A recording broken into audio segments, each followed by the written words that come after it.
Proses isokorik adalah proses di mana volume sistem dibuat konstan,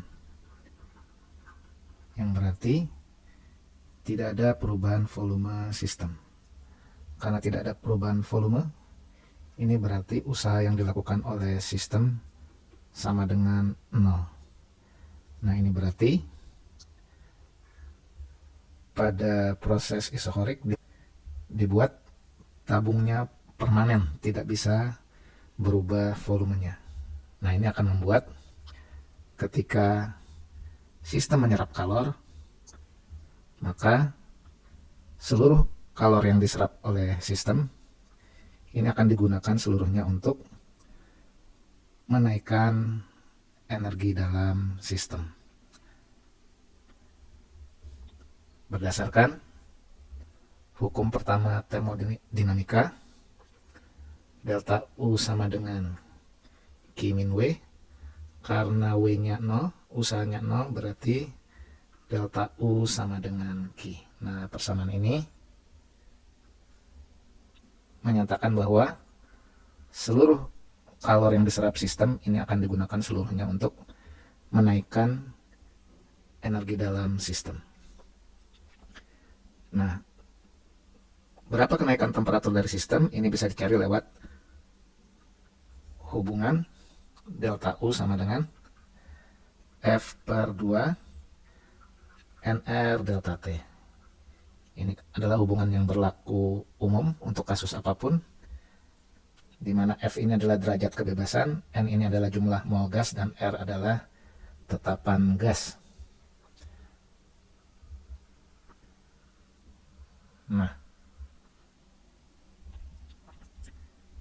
kalau kita meninjau hukum Boyle-Gay-Lussac yang menyatakan bahwa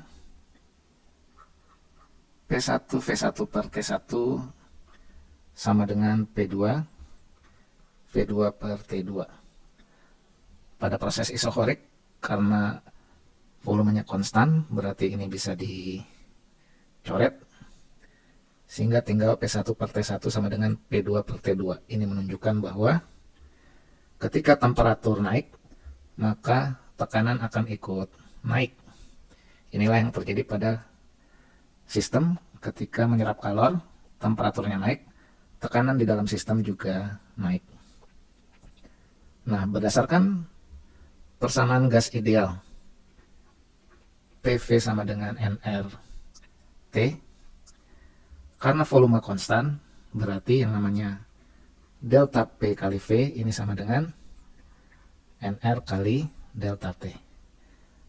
Nah, padahal delta U bisa dinyatakan sebagai F per 2 NR delta T. Nah, berarti kenaikan energi dalam delta U ini juga bisa dinyatakan sebagai F per 2, karena NR delta T sama dengan delta P kali V, berarti sama dengan F per 2 delta P kali V. Nah, di sini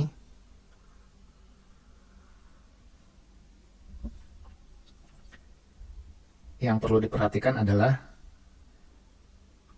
untuk nilai T seperti ini, maka ini harus dinyatakan dalam Kelvin. Tapi untuk delta T seperti ini boleh Kelvin, boleh juga derajat Celcius. Kenapa bisa seperti itu? Karena skala suhu dalam Kelvin beda dengan suhu pada Celcius, akan tetapi selisih temperatur pada Kelvin itu sama dengan selisih temperatur pada derajat Celcius. Ya, sebagai contoh, yang namanya air es, gitu ya, es mencair, dalam Celcius itu 0, dalam Kelvin 273. Air mendidih dalam Celcius 100, dalam Kelvin 373. Nah, selisihnya ya, delta T pada derajat Celcius dari es mencair ke air mendidih ini 100. Sama dengan selisih pada skala Kelvin dari es mencair ke air mendidih juga 100. Ya, berarti dari sini terlihat bahwa selisih temperatur pada skala Celcius ini sama dengan selisih temperatur pada Kelvin. Jadi pada perumusan ini kalau suhunya dinyatakan dalam derajat Celcius tidak perlu dirubah dalam Kelvin karena selisih temperaturnya akan sama.